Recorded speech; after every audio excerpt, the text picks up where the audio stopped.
Hello, welcome to another World of UX podcast. I'm your host, Darren Hood. Thanks for taking the time to join us, as always. And as always, a special welcome to those of you joining us for the first time. We have been presenting a series recently entitled The Harsh Realities of UX Maturity, and we're going well beyond the stereotypical norms, the way that people are normally presented with the topic of UX maturity. Usually, for those of you who might be unfamiliar, usually when you hear somebody talk about UX maturity, when you read about UX maturity, they usually default to the Nielsen-Norman model. Not necessarily anything wrong with that.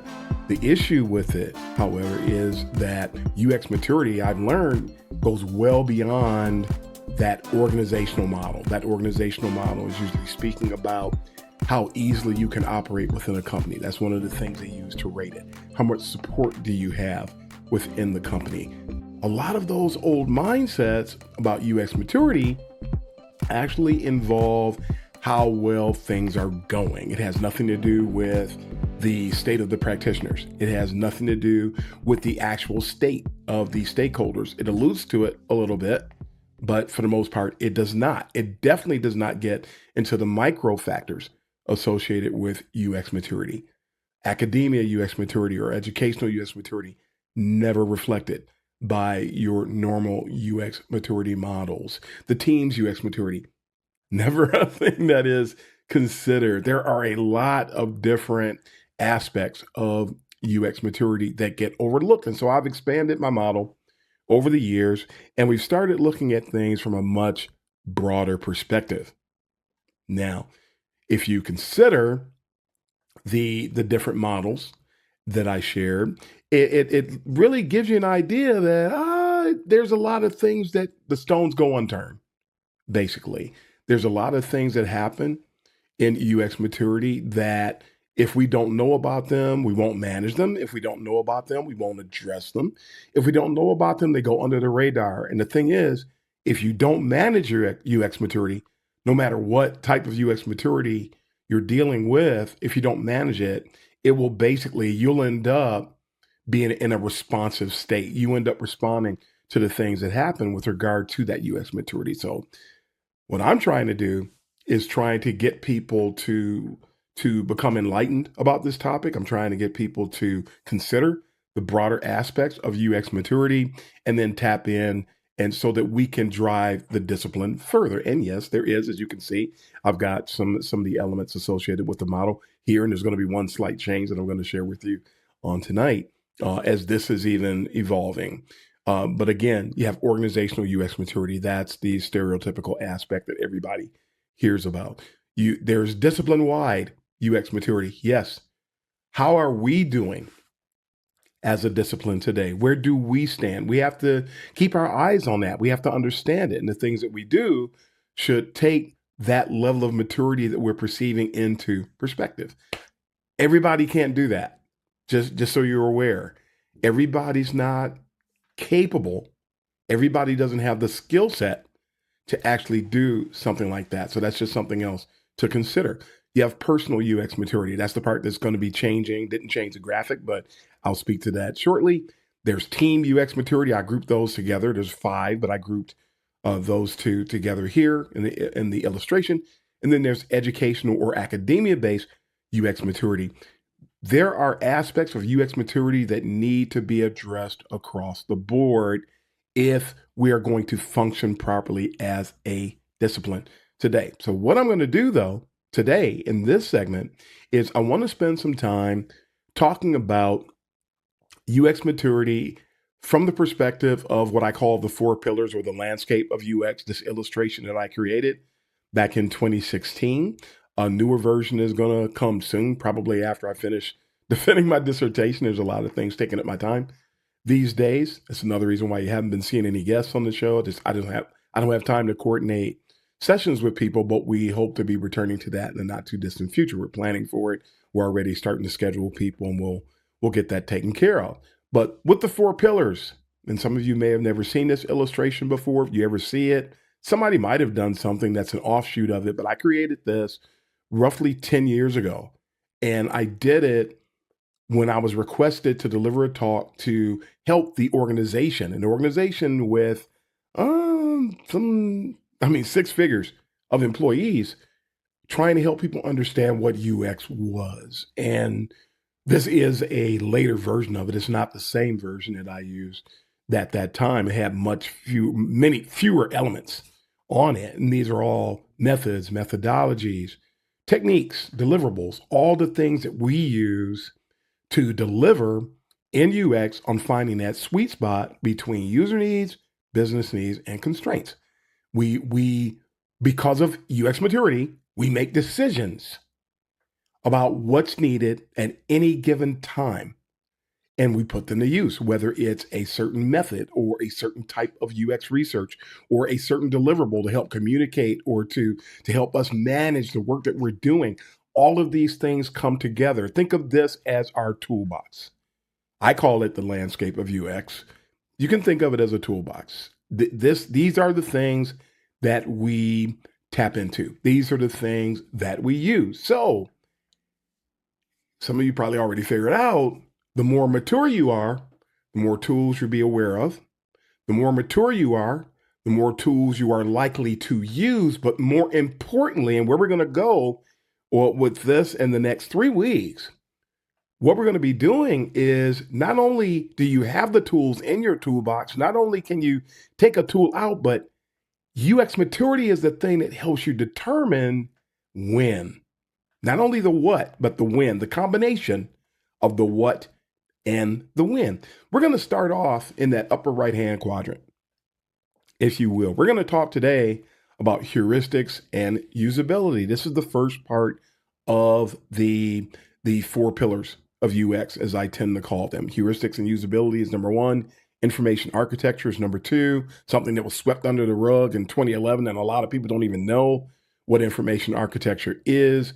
UX research is number 3, and then interface and interaction design is number 4.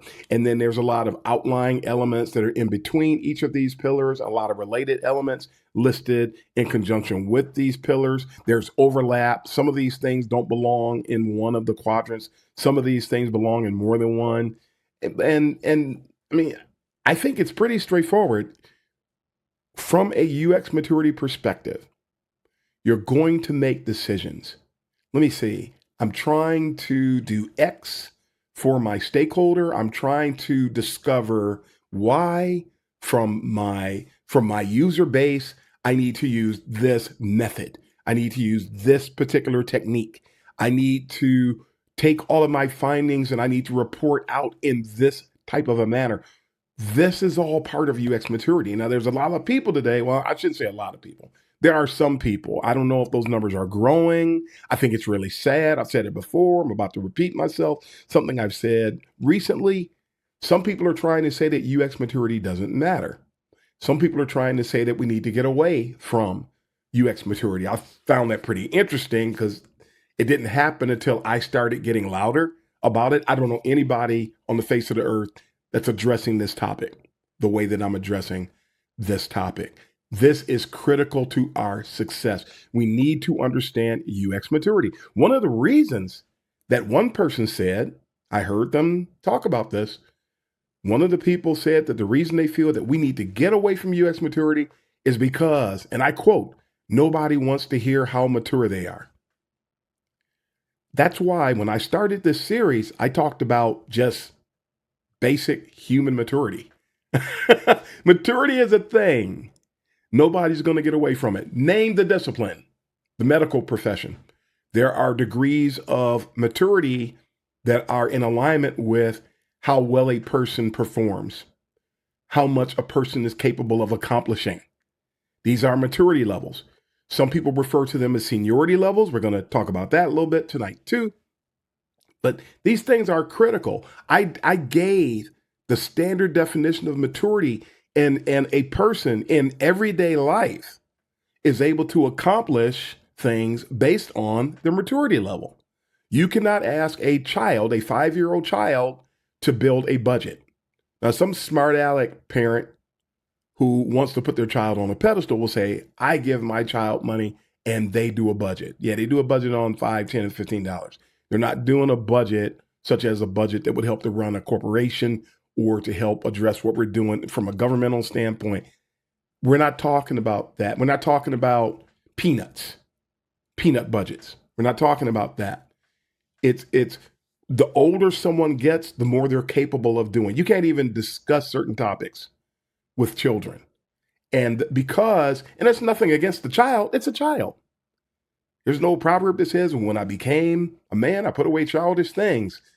That's the way it goes because we mature and we do more. There's a reason why you're not allowed to get a driver's license until you reach a particular age. There's a reason why you're not allowed to vote until you reach a particular age. There's a reason why people can't get married until they reach a particular age, because it has to do with maturity. And we want to minimize risk. So there's this structure that we have in society that's associated with maturity and what a person can or cannot do based on the assumed level of maturity that a person will reach when they reach a particular age. The same thing does apply. We can't get away from maturity. And that's a really weak excuse. People don't want to hear how mature they are. That's the denial thing. When I do my talks on emotional intelligence, which does tie into maturity, I talked about how you can use when you're working with people who have low UX maturity levels, you have to use their levels of professionalism, a maturity measurement, if you will. You have to utilize their level of emotional intelligence, and you use that and address them based on those perspectives in order to achieve what you're doing from a UX perspective. They don't have to understand what we do to the nth degree, but they do have to understand things from a professional level. And you would hope that they have some level of emotional intelligence. If somebody lacks emotional intelligence, that's just going to monkey wrench everything that you're trying to do anyway, because they're going to drown in inferiority complexes. Their ego is going to be too big. They're going to be neurotic. There are going to be a lot of things that happen. So that just maturity again. And I like to think of emotional intelligence as a maturity measurement. So these things are critical. We cannot get away. By the way, the person did not have another reason for doing away with UX maturity other than somebody doesn't like it. We're not going to baby anybody. We're not going to coddle anybody. We're not going to empower somebody to be their worst. And when we take away things, sound reasoning, like maturity levels, that's exactly what we're doing. We are selling a person short. We're taking that person's ability away, or a team's ability away to thrive. Maturity levels are good things. It's just that we need to broaden our perspectives. That's what I'm saying. We can't rely on the old model, which just focuses on the organization.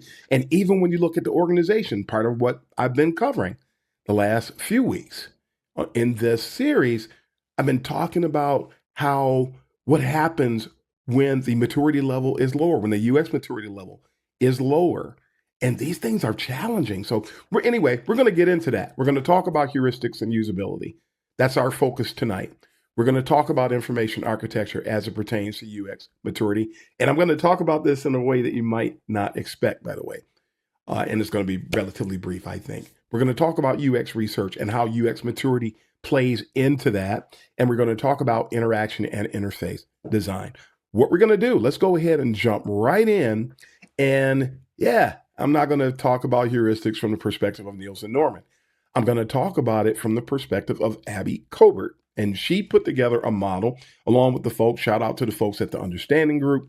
They put together a model some years ago that was based on a lot of other heuristic models that were out there. And I loved it. This has become my favorite heuristic model, according to the way that it is presented. She presents it as 10 heuristic information architecture principles.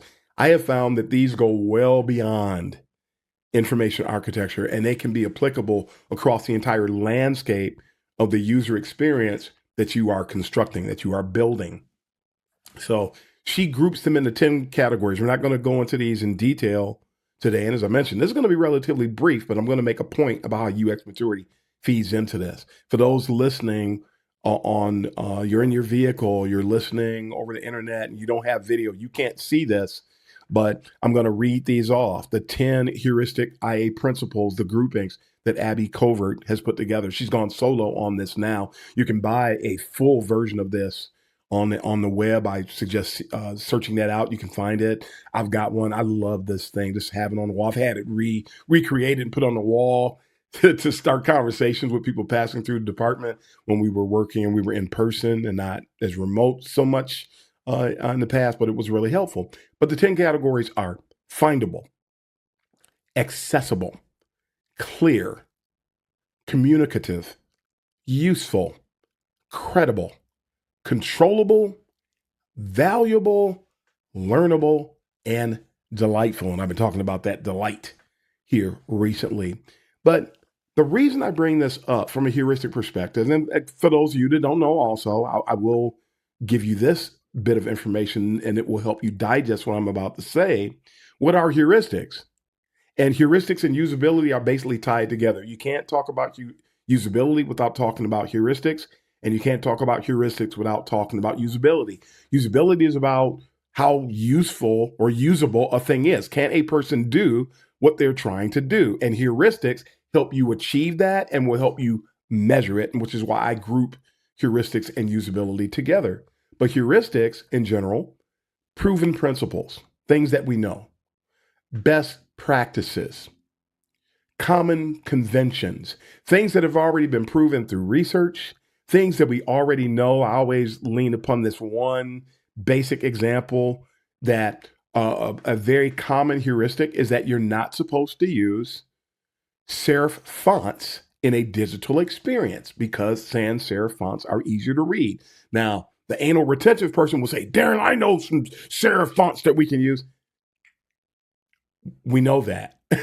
There's only a handful of them, by the way. Matter of fact, and I've said this before on the show, WordPress used to default to I think it was Georgia was what the font was called. That was a serif font that was created for digital experiences, and it's not bad. When anybody who you use, I don't know if they still do this, but when you use WordPress some years ago for the first time, the font that was in those original dummy pages, the default, the test pages in a WordPress site was Georgia.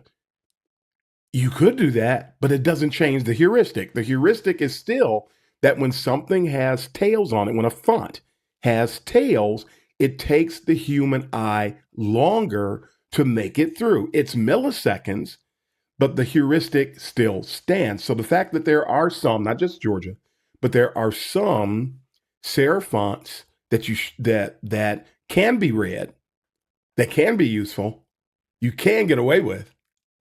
But notice I said you can get away with it. It's not the best practice. It's not the common convention. It's not associated with the proven principle.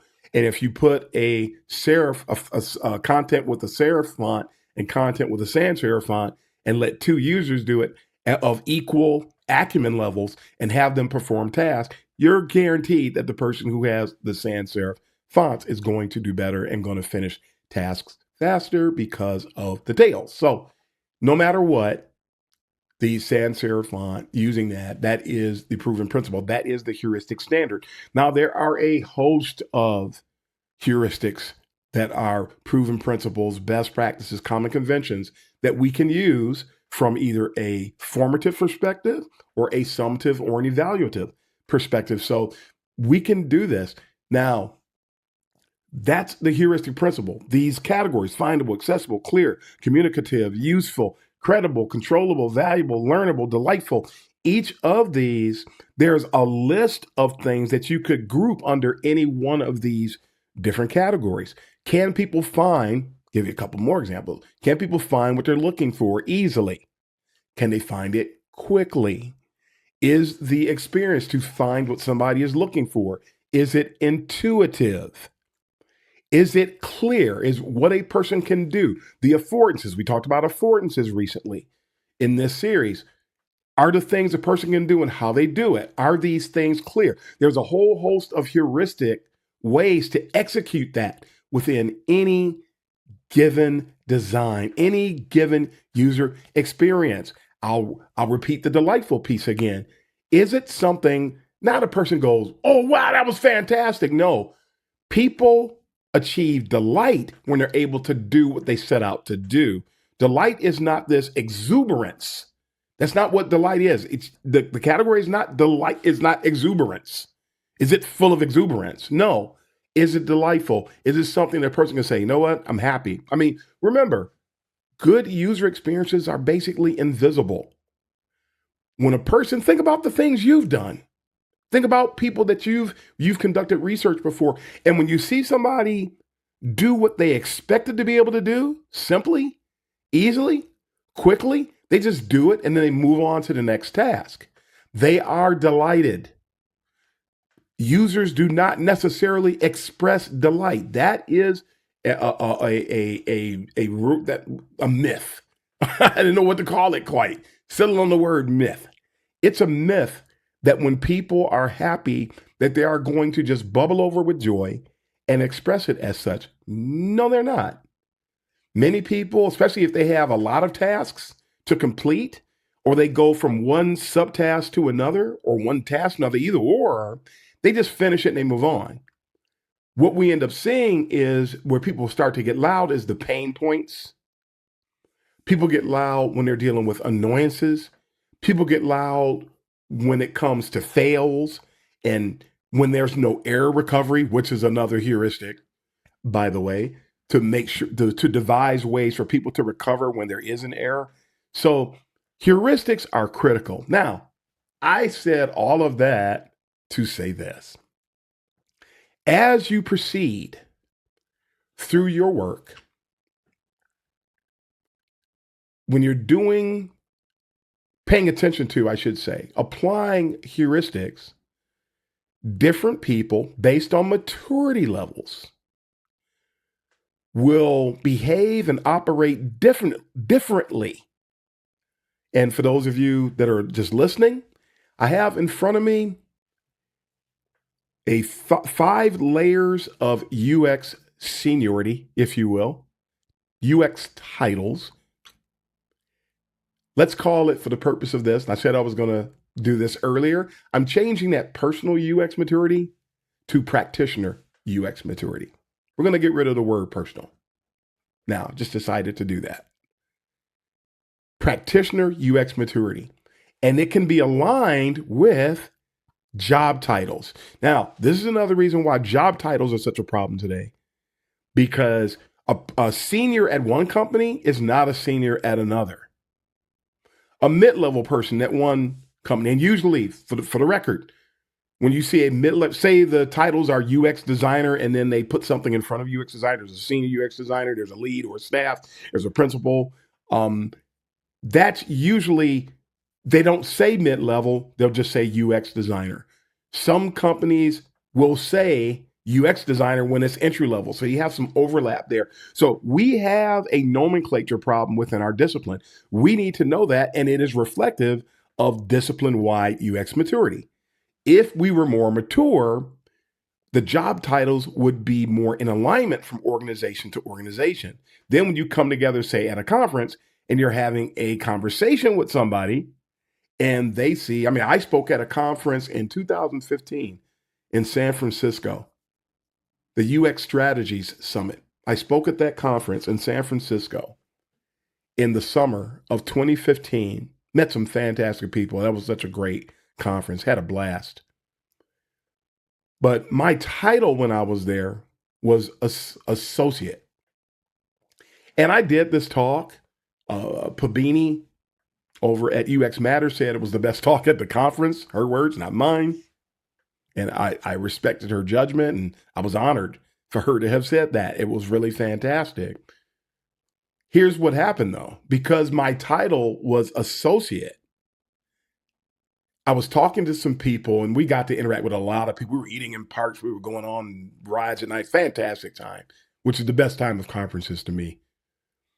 People were telling me that they thought that they were wondering how long I've been doing UX. And I told them, they were shocked. And they said, wow, that's a lot for an entry level person. I'm not entry level.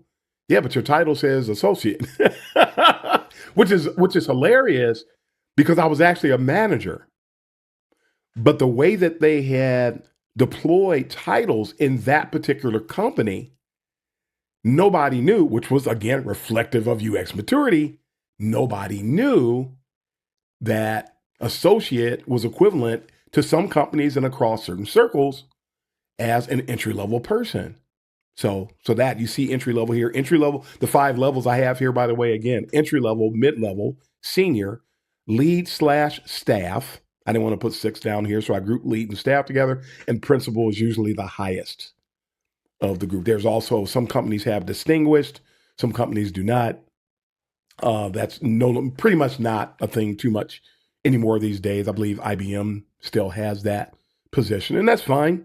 I'm not saying there's anything wrong with that at all. The only problem is that when somebody says senior, and you see on LinkedIn, you see someone speaking at a conference and you see a title, people have certain expectations in association with that title. But some companies give out senior titles like they're passing out candy. You'll come across people, it says they're a senior, they've only been doing UX for a year, you're not a senior. So you have the titles that people get at companies, might as well say this now, the titles that people get when they're at a particular company, but then you have the title, the way that it's reflective of or representative of a person's practitioner UX maturity level. So if someone has a senior title, and some do, they function as an entry level, and they do, that's going to cause confusion. If somebody is mid-level by function, but by title at their company, their lead or staff, that's confusing. It's confusing to other team members. It's confusing across the discipline when people are interacting. It's confusing, really confusing to stakeholders, because if they see a certain title and that person is not that, it's going to create a lot of problems when it comes to trying to get the work done. And it's so difficult to get everybody to buy into this. And that's a discipline-wide UX maturity issue, because people should go, you know what, Darren, that is right. Instead of people saying, you know what, actually, Darren, that's a good point. I want to try to work on that. I'm going to talk to my leader about that, see what they think.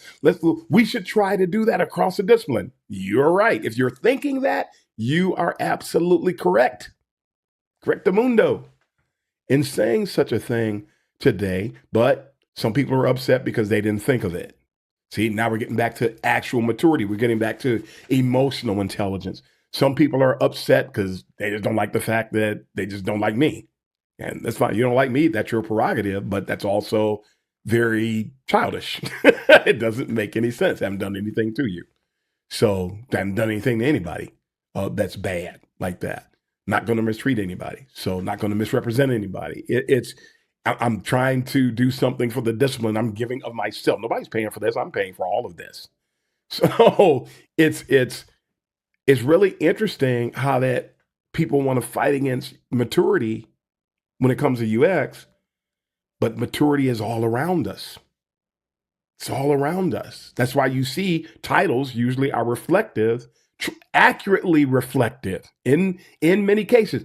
In mature disciplines, the title that a person gets is pretty much going to be reflective of and representative of who that person actually is, instead of some people who will actually give out titles and will tell people, and a lot of people have told me this, I've witnessed it, they will give inflated titles. I think Jacob Nielsen talks about inflated titles sometimes. There's a lot of problems with titles. We need to fix this. It's a problem. People have inflated titles, and sadly, it also inflates their heads, because people think they're lead when they're not. They think they're staff when they're not. They think they're principal when they're not. They think they're senior when they're not. And I have seen a bunch of one-year seniors run around and have all their other one-year seniors come and speak at a conference that they put on, and nobody at the conference knows what they're talking about. And when you get a bunch of entry-level people who are there because they're trying to learn. I'm not faulting anybody for this. I'm just saying we need to fix it. You get all the entry-level people, and they're there, and they've got their plate up, so to speak, and they're happy, and they're excited, and they're taking in what people are giving them, but what people are giving them is dangerous because it's wrong. It's inaccurate. There was somebody on LinkedIn just today that was saying something that was inaccurate. And sometimes I'll say something to them. I try to be as diplomatic as I can and try to let them know this is actually not a thing. The person was trying to talk about things that happened in UX 25 years ago that we're doing that. We're going to start doing this. This is what real UX is about now. No, this is what UX was about in 1997 when some of the people saying this were actually literally children. And so some of them weren't even born yet. Some of the people saying these things, and somebody say, yeah, the things are evolving. No, it's not evolving. They're going back to the future, so to speak. We're going back because people are starting to wake up. But the people who are waking up and then thinking that it's new, no, all of the people like that, you need to understand, this is not evolution. This is personal correction. This is righting the ship. This is tightening screws. The screw already existed. Don't pretend like, or don't act like, don't believe like, don't think like what you're coming across is new. It's not new. And people have been trying to throw some of us under the rug and trying to erase us who are loud about this. I've been very loud about this since 2011, all of this, and trying to make sure that people, when I saw the discipline being thrown under a bus and being changed by people that were just because they could, changing the discipline into what they wanted because they tried to turn UX into a visual design dominated discipline. It never was, it is not now, and it never will be. That's part of what a lot of this Figma Make stuff is. Figma Make can do some great, let me say, because I talked about Figma Make recently, Figma Make can do some great things. Figma Make can really, the stuff you can do with that can really come in handy. But when you put it out there as if that is the end all be all, and this is what we're all about, that is a misrepresentation of what UX is all about. And that's the kind of stuff that we need to fix. And speaking of that, get back into this, I'm going on a tangent. Different people at different levels will believe and think differently about what I just said. The more seasoned people know it's not about the tools. The people who are more entry level, like, oh, what tool can you show me now? Oh, show me how to use this. Oh, I've been trying to figure this out for 5 days in the tool. And then they talk about the tool and then they think that they've done something from a UX perspective. You've done something with regard to your job responsibilities. You really didn't, depending upon what you did, why you did it, and how you did it, you may or may not have done any UX work. And some people are shocked. That's why some people don't like listening to what I'm talking about, because I'm the guy that comes in the room and turns the lights on when it's time to get up at 4:00 in the morning. I'm that guy. Not literally, but it's the equivalent. And when somebody turns the light on, if you've been in the dark, first you're uncomfortable because somebody woke you up and turned the light on. Your eyes are not ready for it because you've been in the dark. But that doesn't make the person that turned the light on wrong if you need to get up and get out of that room. And that's where we are today. But back to the point at hand, major digression. When it comes to heuristics, because there's something that I call a personal heuristics repository. Everybody's knowledge of common conventions, everybody's knowledge of best practices, everybody's knowledge of personal proven principles differs. So everybody has, each one of these levels, entry level, mid level, senior, lead, staff, and principal will have differing levels of the personal heuristic repository. Therefore, the amount of input, heuristic input, feedback, guidance that will come from the entry level person is going to be lower than the senior. The senior's heuristic input will be greater than the mid-level. The lead and the staff's heuristic input and perspectives will be greater than the senior. I'm talking real senior. I'm not talking about people's job titles now. Phooey on job titles, because so many job titles we see are such a misrepresentation of who somebody is. You just don't know until you talk with them. You just don't know. The principal is gonna run circles around everybody. The principal is the one that will use heuristics from a formative and a summative perspective. When you're putting designs together, initially, when you're redesigning something, I can identify current state, see where you are heuristically in the current state. That's what the principal is going to do. The entry level person, when somebody's the job is to design something, the entry level person is the person more likely than anybody else on this list to be an order taker, because they don't know that we're not order takers yet. You learn that. You should have learned it depending upon where you learned it. If you learned UX from a reputable source, you will know that we are not order takers. If you learned UX from a person, we'll be talking about academic UX maturity later, or educational UX maturity later. But if that person, their level of UX maturity will determine how they will communicate to you and me about the discipline, about how to do the work, about where tools come into play. Starting to see how this works now. Starting to see how UX maturity, how many areas it actually hits, how broad this UX maturity thing is, how critical it is. Folks, UX maturity is important. We need to understand that today. We need to embrace that today. And so again, told you I was going to approach this from a different perspective. So UX maturity at the personal level, big thing, folks. Very important, big issue. And the more we advance as individuals, when it comes to UX maturity, the more we'll be able to put heuristics to work, the more we'll look at things from a usability perspective, and the more wins we can drive, again, for our users, for the business, for our teams, and the way that we represent the discipline at large. All right, I hope you got that today. Folks, that's all the time we have for today. We're going to go ahead and wrap up here, and we will talk about UX maturity from an information architecture perspective next week. All right, folks. Until next time, this is Darren Hood, the host of The World of UX, signing off. Happy UXing, everybody.